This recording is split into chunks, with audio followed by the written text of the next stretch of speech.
Real Country 1430 AM and 107.3 FM WRDN. I'm Brian Winnekins from the NAFB convention. And thank you to our NAFB convention sponsors, including the Animal Wellness Center of Buffalo Valley, the Wisconsin Corn Growers Association, Synergy Co-op, Wisconsin Farmers Union, Osteoplastics, Annabis Silo, Compeer Financial, and Elsivia Co-op. Joining us right now is Chad Willis. He's chairman of the U.S. Grains Council. We're going to talk a little bit about grain exports today. Chad, thank you for joining us today. Well, for Wisconsin corn growers, Wisconsin soybean growers as well, with the exports, one of the biggest concerns we've been having, there's no ships available. Well, that has been a problem, but the problem in the ports is being looked into, and of course we had the hurricane earlier in the season, but New Orleans area is bouncing back, so things will pick up. Is there a concern because of some of these delays that we might actually lose some market share? I'm not thinking we'll lose market share. I think we'll catch up and make it up. There was a struggle for a while, but it is getting better. Meanwhile, with the exports, we've had some great export sales over the last couple of years, some record sales. Yeah, most definitely. China has stepped up over the last couple of years, and as all your listeners, it made a big difference in their markets up in Wisconsin, Minnesota, the whole nation. So we're very thankful that, they're stepping up to meet some of their obligations.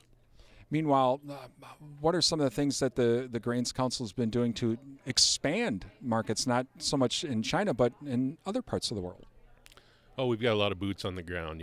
Through COVID, it was a tough time, but our staff kept working, and we didn't skip a beat overseas. And there's some emerging markets that I think we'll soon see some fruitful exports to. What are some of those markets? Well, Korea could be big on ethanol. China eventually could be large on ethanol if they do decide to go to an E10. Some of the smaller markets like Morocco, they've been picking up. So there's a lot of hope on the horizon. We were talking with Chad Willis. He's chairman of the U.S. Grains Council, talking a little bit about exports. Another part of the export thing, obviously, is infrastructure. We've talked a little bit about the ports, but again, for folks, especially in the upper Midwest, that Mississippi River and that lock and dam system, that also needs to be updated. And hopefully we'll finally see some of that from this infrastructure bill. And that's something that's been a long time coming.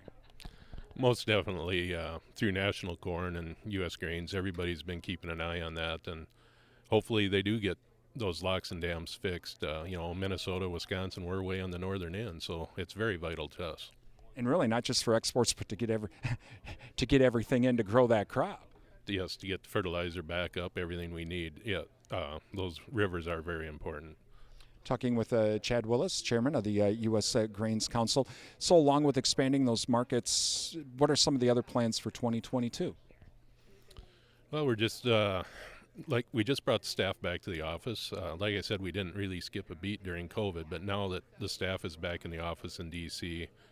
to really see each other face to face and get the programs in place moving forward. Actually, we're going to get out and probably go to Korea here in December and visit with some staff overseas. With COVID, our CEO hasn't been able to actually get on the ground in these countries. So in December, we're traveling to Korea, and U.S. Grains is opening an office in India. So in January, we're planning to travel to India for that. So trying to get on the ground to see the programs in action, actually. I mean, you can get the reports and everything on them, but until you see it in action and meet the customers. As your farmers know, customer or face-to-face is important. A lot of these overseas customers, it's very important to see the leadership from U.S. Grains and to have the one-on-one contact. That's Chad Willis, chairman of the U.S. Grains Council from the NAFB convention. I'm Brian Winnekins for WRDN.